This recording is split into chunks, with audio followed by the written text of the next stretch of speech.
Hey, Savvy Social Workers, let's get into today's question of the day and some additional practice questions. Please be mindful of the disclaimer above about the content of these questions. All right, let's get into it.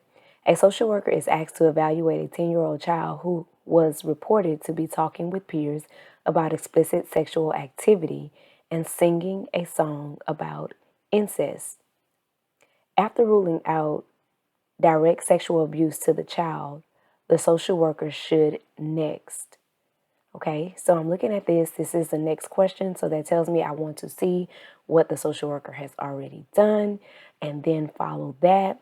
But of course, I am going to use my strategy and going in here just to get a good synopsis of the scenario before I get into all of that. So it is saying that you're asked to evaluate a 10-year-old child. So that kind of lets me know we're in the beginning because we are doing an evaluation. The presenting problem, this 10-year-old child was reported to be talking with peers about explicit sexual activity and singing a song about incest. So that is going to be my presenting and my priority problem because that's literally the only problem that they gave us in here. So in these cases is an example of where I just deemed them both as the presenting and the priority problem. It's only one problem. After ruling out direct sexual abuse, so during my evaluation, I ruled out that there was no direct sexual abuse to the child. The question is asking me, what should I do next? Following the last thing that I did, the last thing that the social worker did. So whatever answer I pick has to come after I rule out direct sexual abuse, but it also has to address the problem here of this report or what was reported, okay? So would the next thing be A, assess other exposures to sexually explicit material? So would the next thing be to see if the child has been exposed to any other sexually explicit material, and that's possibly why this is going on. That could be something we do next, so I am going to possibly pause it. B, assess the child's level of impulse control. No, that just really seems all the way irrelevant to me, so I'm going to eliminate that. C, consider a diagnosis of conduct disorder. Well, if you know the signs and symptoms of conduct disorder, you know that just because he's talking about explicit sexual activity and singing a song about it, that those are not direct indications of conduct disorder, so we are going to eliminate that. D, educate the child about appropriate talk with peers. That is something we can do, but the issue here is the fact that he is talking about this and singing about it. So educating him about it, I think, will be something we do down the line, but I am not sure. Well, I'm knowing that that's not what I'm going to do next. So I am going to eliminate that, which that leaves me with A, my only possible answer. Assess other exposures to sexually explicit material. That's a reasonable action because while direct sexual abuse may not be occurring, these are indicators that the child is being exposed either directly or indirectly to some type of sexual activity if he's talking about it and singing about it, okay? The other options, there are no symptoms of conduct disorder or poor impulse control, really. And educating the child would be appropriate later, like I said, as it is an intervention that may occur after assessment. So remember that educating is going to be in the middle phase of the process when we're working with the child, and we have identified, because we said we were evaluating, that we were in the beginning phase. So remember, whatever answer you choose has to fit the phase of the process. So we are going to assess in this beginning phase, and we're not going to educate. So the answer here would be A. All right, we're going to get into another question. During an initial therapy session with a social worker, a client indicates that she wants to disclose certain information, but is reluctant to do so because it involves others in her family. In response, the social worker should. So because it doesn't say should first or should next, I know that this is going to be an ethics question, so I want to put on my ethical thinking cap and get into this question, okay? So during an initial therapy session, so that means that I have just started working with this client. However, I am not in an assessment in the beginning phase. I am in the middle phase because it says an initial therapy session. However, I am still at the beginning phases of that part of the process. Okay, so I still need to be focused on engaging and building rapport with this client.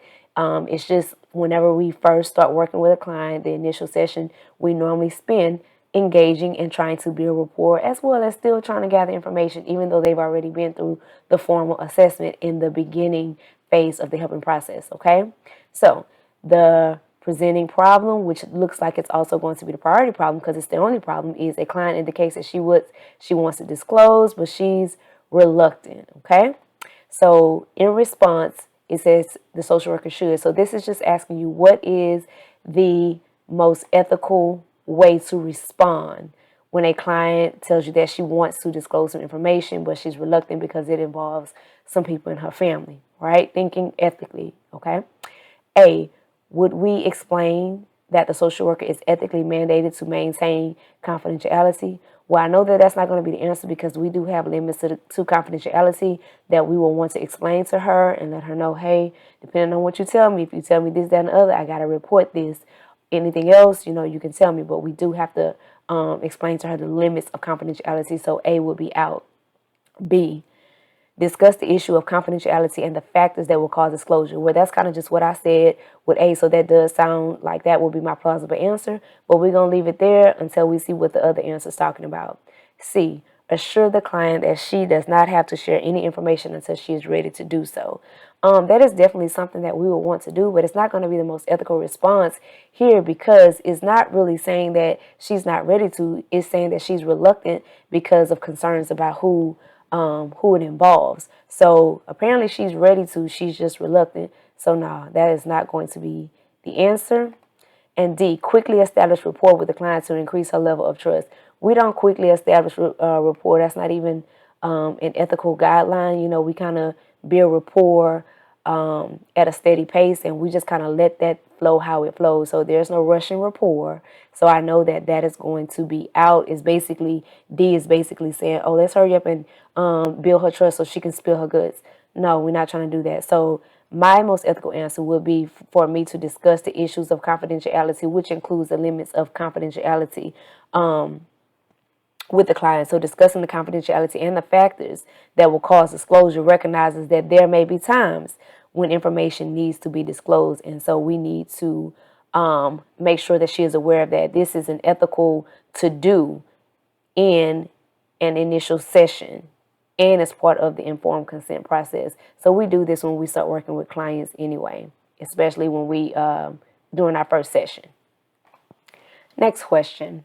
A social worker has been working with a client for the past 6 weeks with preparing to enlist in the Army. The client has a lot of anxiety about enlisting and has already established a preliminary commitment to stay in services until he leaves for basic training.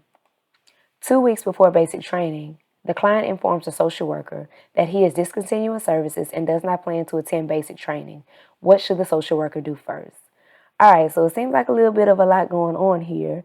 So a social worker has been working, so that tells me that we are in the middle phase of the helping process because I've been working with this client for 6 weeks, and we've been preparing him to enlist into the Army.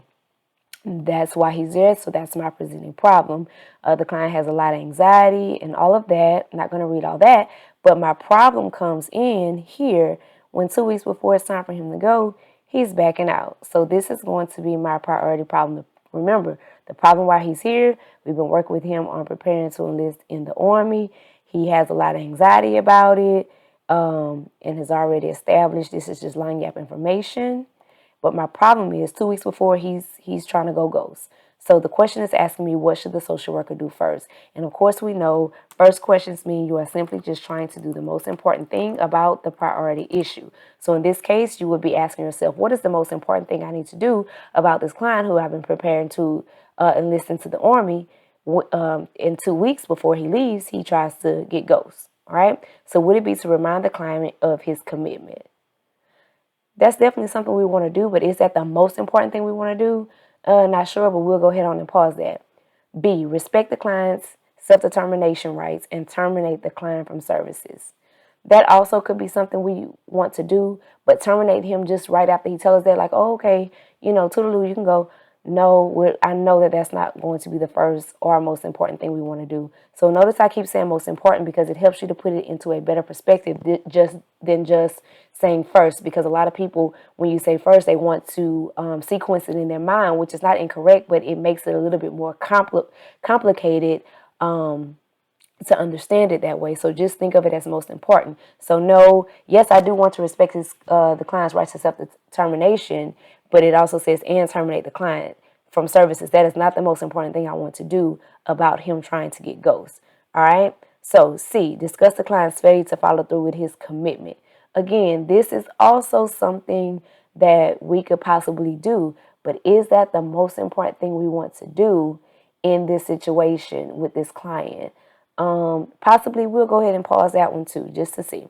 And then D, encourage the client to discuss his reasons for backing out.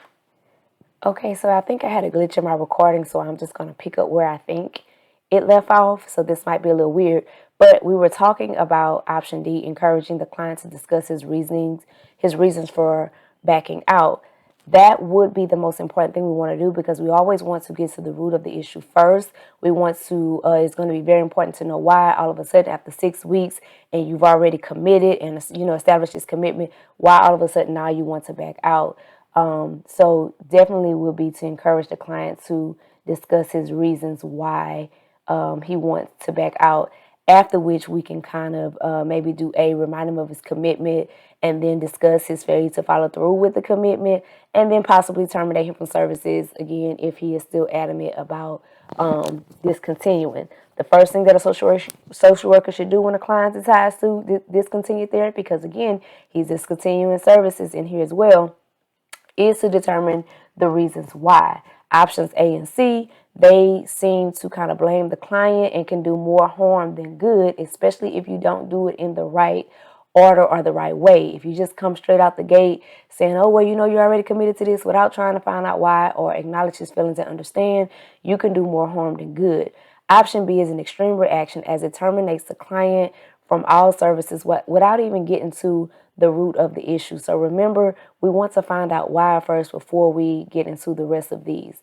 Again, I hope that this was very helpful to you. Please just know that you can leave any comments about the questions. If you have any questions about why the answer is the answer, put them in the comments. I do try to talk back. If anybody else in the comments feel like that they have a rationale for the answer to anyone else's question or concern, please feel free. Again, thank y'all for being here. I appreciate y'all watching the videos. Remember to like, share, subscribe if you're not. But yeah, share with as many colleagues as you know that's trying to pass the ASWB exam and get their license so that they can move forward in their careers. And again, let's just continue to do this because we're going to get these passes the savvy way.